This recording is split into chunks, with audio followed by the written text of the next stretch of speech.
नमस्कार दोस्तों, स्वागत है आपका श्री स्टेनोग्राफी टेलीग्राम और यूट्यूब चैनल पर। संपादकीय डिक्टेशन 100 शब्द प्रति मिनट की गति से स्टार्ट होगा ठीक 5 सेकंड बाद। Yes, ready, start.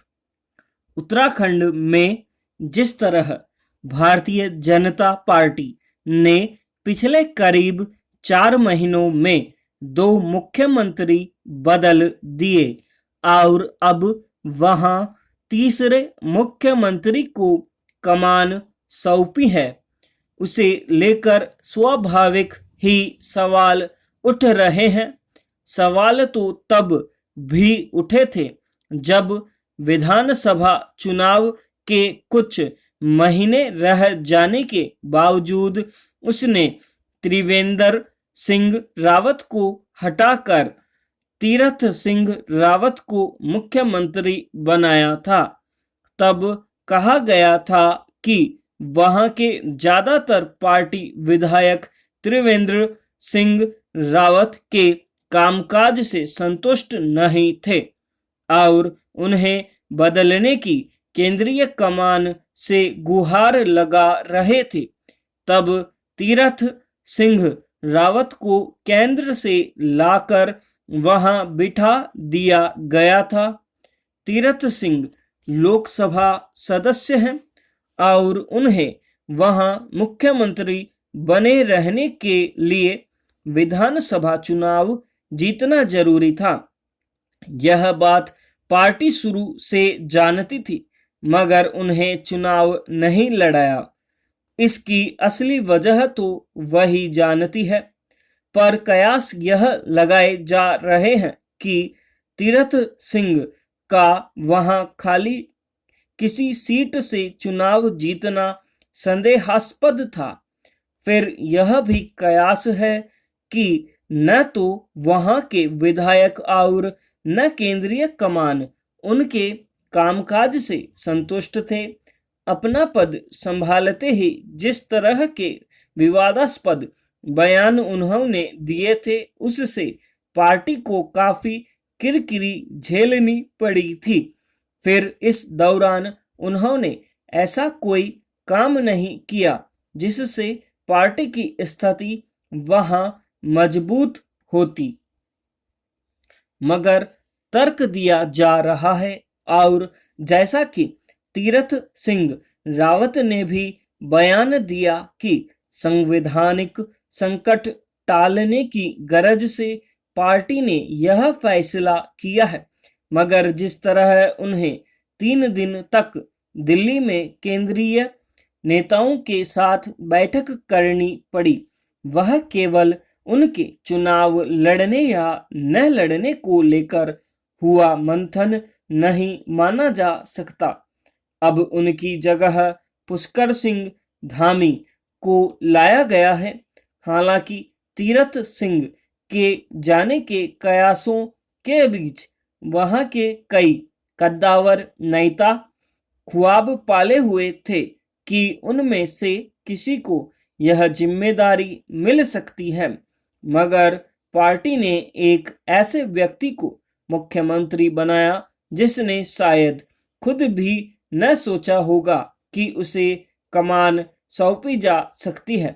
इसके पीछे भाजपा का क्या गणित है, यह वही बेहतर जानती है। उत्तराखंड में विधानसभा के चुनाव को कुछ महीने रह गए हैं।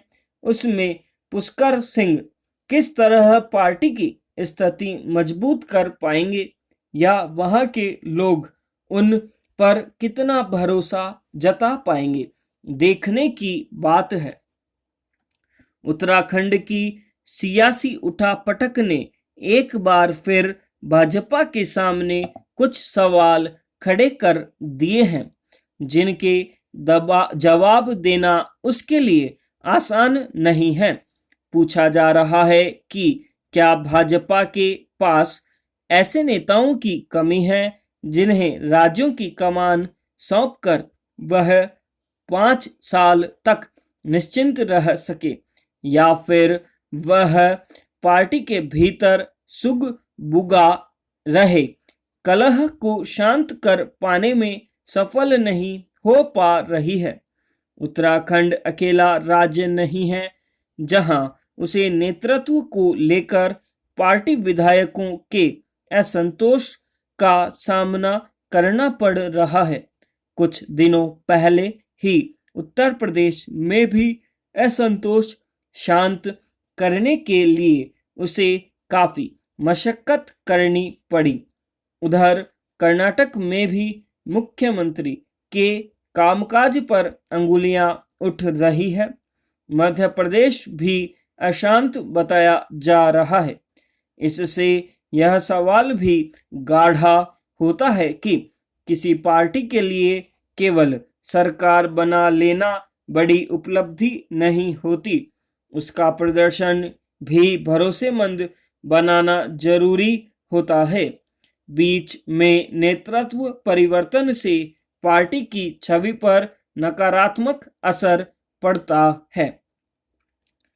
इस्लामाबाद में भारतीय उच्चायोग परिसर के ऊपर ड्रोन मंडराने की खबर ने भारत पाकिस्तान के रिश्तों में और तनाव पैदा कर दिया है। यह मामला सीधे सीधे उच्चायोग की जासूसी और सुरक्षा में सेंध का है।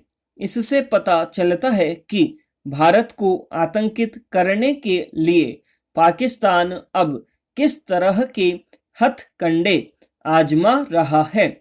जम्मू के वायुसेना अड्डे पर ड्रोन से बम गिरने के कुछ घंटे पहले ही 26 जून को भारतीय उच्चायोग परिसर पर ड्रोन उड़ता देखा गया था।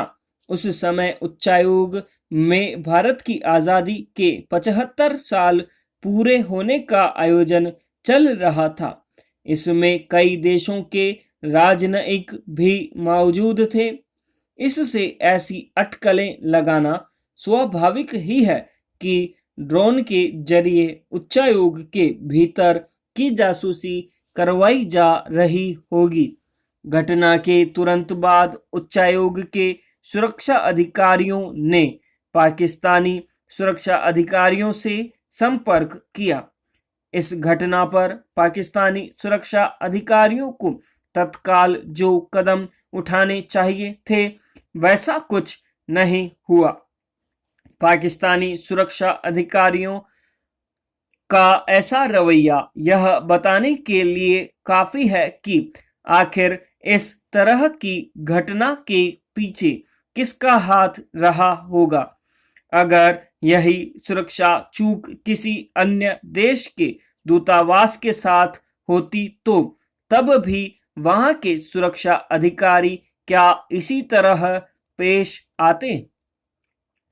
भारतीय उच्चायोग परिसर पर ड्रोन उड़ने की घटना को भारत ने पाकिस्तान के समक्ष उठाया और गहन जांच कराने को कहा, लेकिन पाकिस्तान ऐसी किसी घटना के होने से साफ इनकार कर रहा है। उसने उच्चायोग परिसर की सुरक्षा में खामी की बात भी नहीं मानी, उल्टे यह कह दिया कि भारत ने अब तक ऐसा कोई साक्ष्य ही नहीं दिया है जिसके आधार पर मामले की जांच करवाई जाए। उसने इस मामले को 23 जून को लाहौर में हुए बम धमाके की घटना से भी जोड़ डाला।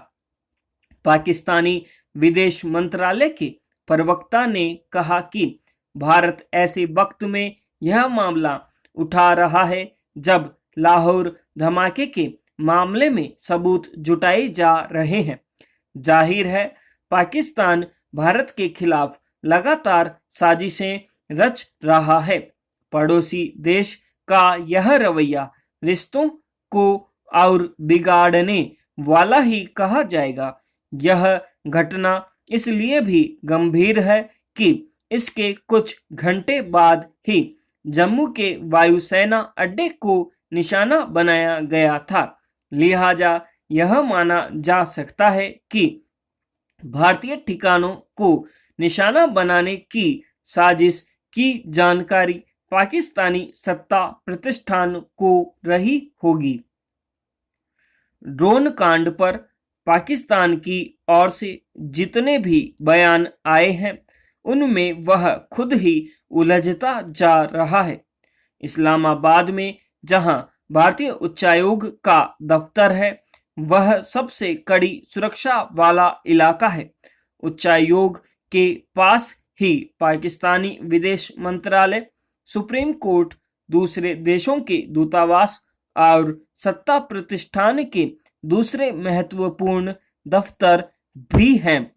यहाँ खासतौर से भारतीय उच्चायोग में आने वाले हर शख्स की गहन जांच होती है। ऐसे में कोई ड्रोन भारतीय उच्चायोग के ऊपर मंडराने लगे तो यह हैरानी की बात है, क्योंकि पाकिस्तानी सुरक्षा एजेंसियों की मर्जी के बगैर ड्रोन तो क्या परिंदा भी पर नहीं मार सकता। भारतीय उच्चायोग की जासूसी या कर्मचारियों को प्रताड़ित करने और डराने धमकाने की घटनाएं पहले भी होती रही है। पाकिस्तान को यह समझना चाहिए कि राजनयिक स्तर पर होने वाली इस तरह की घटनाएं संबंधी देश पर किसी हमले से कम नहीं होती। यह था 100 शब्द प्रति मिनट की गति से अभ्यास, संपादकीय अभ्यास आपने किया श्री स्टेनोग्राफी के माध्यम से।